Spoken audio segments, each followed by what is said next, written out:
غلط فہمی کا ازالہ آپ سنیے۔ غلط فہمی کا ازالہ یہ ہے، بعض لوگ یہ سمجھتے ہیں کہ کسی شخص نے اگر کسی کو قتل کیا یا قتل میں ملوث ہے یا وہ خود قاتل ہے تو اور قاتل کو جو ہے عدالت نے پھانسی کی سزا سنائی اور اسے پھانسی دے دی گئی، اس کو قتل کر دیا گیا، گورنمنٹ کی طرف سے اسے قتل کیا گیا، تو اس قاتل کی نماز جنازہ ہوگی یا نہیں؟ وہ قاتل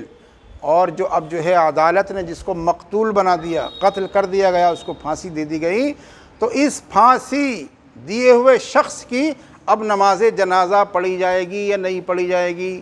تو حکم یہ ہے کہ نماز جنازہ اس کی پڑھی جائے گی، اس لیے کہ وہ قتل کرنے کی صورت میں بڑے عظیم جرم کا جو ہے وہ مرتکب ہوا، گناہ کبیرہ کا اس نے اگرچہ ارتکاب کیا اور انتہائی درجے کا وہ فاسق اور فاجر ہوا، بڑے گناہ کا اس نے ارتکاب کیا، مگر قتل کا تعلق جو ہے وہ عقیدے سے نہیں ہے، بلکہ قتل کا تعلق جو ہے وہ عمل سے ہے، اور عمل کی بنیاد پر انسان اسلام سے خارج نہیں ہوتا ہے۔ عقیدے کی وجہ سے، عقیدہ خراب ہونے کی وجہ سے انسان گمراہ ہوتا ہے یا ایمان سے خارج ہوتا ہے، سمجھ رہے ہیں آپ؟ لہذا قتل کرنا جو ہے یہ اس کا تعلق عقیدے سے نہیں ہے، بلکہ اس کا تعلق کیا ہے؟ عمل سے ہے۔ لہذا کسی نے کسی کو قتل کر دیا تو اس قاتل کا بھی اگر انتقال ہو گیا یا اس کو قتل کر دیا گیا تو نماز جنازہ اس کی بھی، قاتل کی نماز جنازہ پڑھی جائے گی، سمجھے آپ؟ اسی طریقے سے جیسے مخنث کی نماز جنازہ پڑھی جاتی ہے،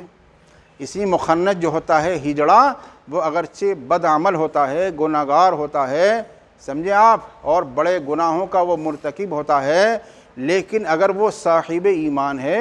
تو حکم اسلام کا یہ ہے کہ نماز جنازہ اس کی بھی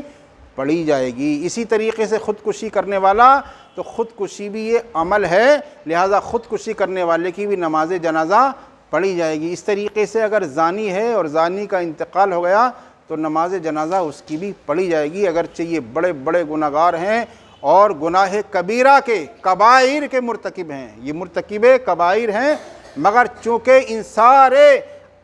چیزوں کا تعلق جو ہے وہ عمل سے ہے، عقیدے سے نہیں ہے۔ عقیدہ خراب ہونے کی صورت میں